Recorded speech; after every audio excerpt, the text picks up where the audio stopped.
നമ്മുടെ പ്രിയപ്പെട്ട യേശുവ പിതാവിനും ഇതുവരെ കൺഫ്യൂഷൻ ഉണ്ടായി. യേശുവ പിതാവിനും ഇതുവരെ കൺഫ്യൂഷൻ ഉണ്ടായി. കൺഫ്യൂഷൻ ഇതാണ്, ഇവിടെ സ്വീകരിക്കണോ വേണ്ടയോ, ഇവിടെ സ്വീകരിക്കണോ വേണ്ടയോ, വലിയൊരു കൺഫ്യൂഷനാണ്. പാവം നമ്മുടെ യേശുവ പിതാവ് ഒരു രാത്രി മുഴുവൻ കിടന്നും മറിഞ്ഞും ഒക്കെ ആലോചിച്ചു. ഭയങ്കര ആലോചനയായിരുന്നു. ആലോചന അവസാനം യേശുവ പിതാവ് അങ്ങനെ തീരുമാനമെടുത്തു, ആരോടും പറയണ്ട, സ്കൂട്ടായിട്ട് നൈസായിട്ട് അവളെ ഒഴിവാക്കിയേക്കാം. വളരെ നൈസായിട്ട് ഒഴിവാക്കിയേക്കാം. നമ്മളൊക്കെ ചെയ്യുന്ന പോലെ നൈസായിട്ട് കൊടുത്തേച്ചിട്ട് പോയേക്കാം എന്ന് നമ്മുടെ യേശുവ പിതാവ് വിചാരിച്ച് ആ രാത്രിയിൽ സുഖസുന്ദരമായി കിടന്നുറങ്ങാനായിട്ട് അവിടെ കിടന്നു. ആ രാത്രിയിൽ തന്നെ സ്വർഗം ആ കൺഫ്യൂഷൻ ഒരു മറുപടി കൊടുത്തു. നീ അവളെ സ്വീകരിക്കാൻ ശങ്കിക്കേണ്ട. എന്റെ പ്രിയപ്പെട്ട സഹോദരങ്ങളെ, നിങ്ങളുടെയും എന്റെയൊക്കെ ഉള്ളിൽ ഒരു കുഞ്ഞു സംശയം ഈ പരിശുദ്ധ കന്യാമറിയത്തേക്ക് ഉണ്ടായാൽ, പരിശുദ്ധ കന്യാമറിയത്തെ കുറിച്ച് നിന്റെ ഉള്ളിലോ എന്റെ ഉള്ളിലോ ഒരു കുഞ്ഞു സംശയം ഉണ്ടായാൽ, നീ ചെയ്യേണ്ട ഒരു കാര്യം, നീ അത് സ്വർഗത്തിനോട് ചോദിക്കുക, നിനക്ക് ഉത്തരം ലഭിക്കുമെന്നുള്ളത് ഉറപ്പാണ്. പ്രിയപ്പെട്ട സഹോദരങ്ങളെ, സംശയങ്ങൾ അത് ദൂരീകരിക്കുന്നത് സ്വർഗമാണ്. സ്വർഗം നട്ട് ചെയ്തു, നീ ഇവളെ സ്വീകരിക്കാനായിട്ട് ശങ്കിക്കേണ്ട. കാരണം ഇവൾ നിറഞ്ഞത് പരിശുദ്ധാത്മാവിലാണ്, ഇവൾ നിറയുന്നത് പരിശുദ്ധാത്മാവിന്റെ കൃപകൾ കൊണ്ടാണ്. അതുകൊണ്ട് നീ ഇവളെ സ്വീകരിക്കാനായിട്ട് ശങ്കിക്കണം കേട്ടോ. അവന്റെ കൺഫ്യൂഷൻ തീർന്നു. അവൾ അവളുടെ ഭാര്യയായിട്ട് സ്വീകരിച്ചു. നമുക്ക് ഈ അമ്മയെ ഇങ്ങനെ ചേർത്ത് പിടിക്കാനും മാറോട് അണയ്ക്കാനും ആ അമ്മയുടെ തിരുഹൃദയത്തോട്, വിമല ഹൃദയത്തോട് ചേർന്ന് നിൽക്കാനും ഒക്കെ സാധിക്കുമ്പോഴാണ് ഇത് വലിയ ദൈവാനുഭവമായിട്ട് മാറുന്നത്. പരിശുദ്ധ അമ്മയെ എന്റെ നമ്മുടെയൊക്കെ അമ്മയായിട്ട് സ്വീകരിക്കാനായിട്ട് പറ്റുന്നത് ഈ അമ്മയെ കുറിച്ച് നല്ല ബോധ്യങ്ങൾ ഉള്ളിൽ നിറയുമ്പോഴാണ്. പ്രിയപ്പെട്ട സഹോദരങ്ങളെ,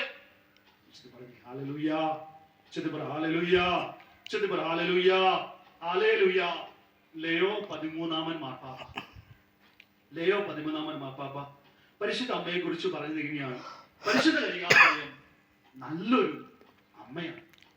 നമുക്ക് ആവശ്യമുള്ളപ്പോഴെല്ലാം, അവളുടെ സഹായം ആവശ്യമുള്ളപ്പോഴെല്ലാം നമ്മുടെ അടുത്തേക്ക് അമ്മ ഓടി. ഇവിടെ ഒരു കുഞ്ഞു സംഭവം നിങ്ങളോട് പറയാം. കഴിഞ്ഞ വർഷം മാർച്ച് മാസം ഞാനിപ്പോ കണ്ണൂര് ഞങ്ങളുടെ സെമിനാറിലാണ്. ഞാൻ സെമിനാറിലെ പിള്ളേരെ പഠിപ്പിച്ചുകൊണ്ടിരിക്കും. അപ്പോ ആ സെമിനാറില് പഠിച്ചുകൊണ്ടിരുന്ന, അതിന് മുമ്പത്തെ വർഷം പരീക്ഷ എഴുതിയ ഒരു കുഞ്ഞ് വളരെ പ്രത്യേകമായ ഒരു സാഹചര്യത്തിൽ ഒരു വിഷയത്തിന് തോറ്റു. അപ്പോ ഈ +2 തോക്കുമ്പോ നമുക്ക് സേ പരീക്ഷ എന്ന് പറഞ്ഞ പരിപാടി ഇല്ല, പിറ്റത്തെ വർഷമാണ് നമുക്ക് എഴുതിയെടുക്കാൻ പറ്റും. അപ്പോ ആ കുഞ്ഞ് നല്ല പ്രാർത്ഥിക്കുന്ന ഒരു കുഞ്ഞാണ്. ഒരു പ്രത്യേക സാഹചര്യത്തിലാണ് ഒരു വിഷയത്തിന് തോറ്റത്. അപ്പോ ഞങ്ങൾക്ക് എല്ലാ കുഞ്ഞിനോട് ഭയങ്കര സ്നേഹമാണ്, ഇഷ്ടമാണ്. അതുകൊണ്ട് ഞങ്ങൾ ഇങ്ങനെ തീരുമാനിച്ചു, ആ കുഞ്ഞ് ഒരു വിഷയത്തിലേ തോറ്റുള്ളൂ, അവൻ പഠനം കണ്ടിന്യൂ ചെയ്യട്ടെ.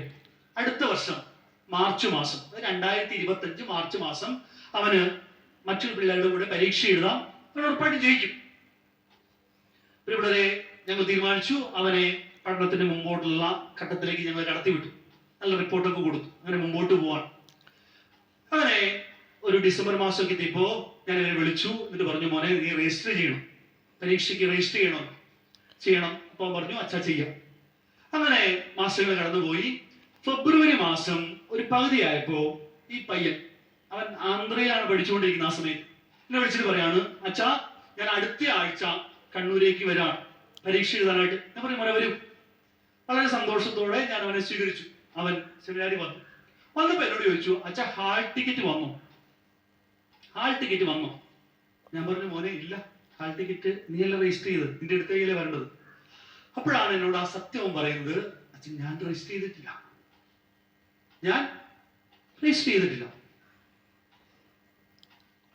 മാർച്ച് മാസമാണ് പരീക്ഷ. ഫെബ്രുവരി മാസം പകുതി കഴിയുമ്പോഴാണ് എന്നെ എടുത്തു പറയുന്നത്, അച്ഛാ രജിസ്റ്റർ ചെയ്തിട്ടില്ല. ഞാൻ ഉടനെ വണ്ടി എടുത്തുകൊണ്ട് നമ്മുടെ സ്കൂളിൽ പോയി സാറിനോട് ചോദിച്ചു, സാറേ പരീക്ഷ? എന്നോട് പറഞ്ഞു, അച്ഛാ അടുത്ത ആഴ്ച ഹോൾ ടിക്കറ്റ് വരും, രജിസ്റ്റർ ചെയ്യണം നേരത്തെയായിരുന്നു, സമയം കഴിഞ്ഞു പോയി, സൂപ്പർ ഫൈൻ്റെ ഒക്കെ സമയം കഴിഞ്ഞു, ഇനി നമുക്ക് ഒരു ചാൻസും ഇല്ല. ഞാൻ ഈ തിരിച്ചു വന്നിട്ട് ഇവരോട് പറഞ്ഞു, എടാ മോനെ പരീക്ഷ എഴുതാൻ പറ്റിയല്ല, കാരണം എന്താണ്, നീ രജിസ്റ്റർ ചെയ്തിട്ടില്ലല്ലോ. ഇവിടെ ഫെബ്രുവരി മാസം ഒരു 15 കഴിഞ്ഞപ്പോഴാണ് ഈ സംഭവിക്കുന്നത്. ഞാൻ ഉടനെ കണ്ണൂര് എഡ്യൂക്കേഷൻ ഓഫീസർക്ക് വിളിച്ചു ചോദിച്ചു, എന്തെങ്കിലും മാർഗം?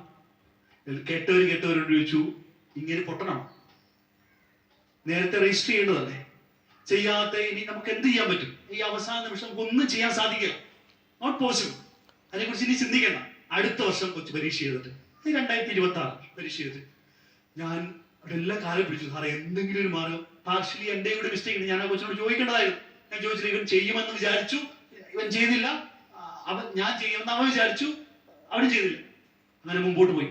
ഇവിടെ ഞാൻ എന്നിട്ട് അറിയാവുന്ന കുറേ പേരോടൊക്കെ ചോദിച്ചു, എന്തെങ്കിലും ഒരു മാർഗം.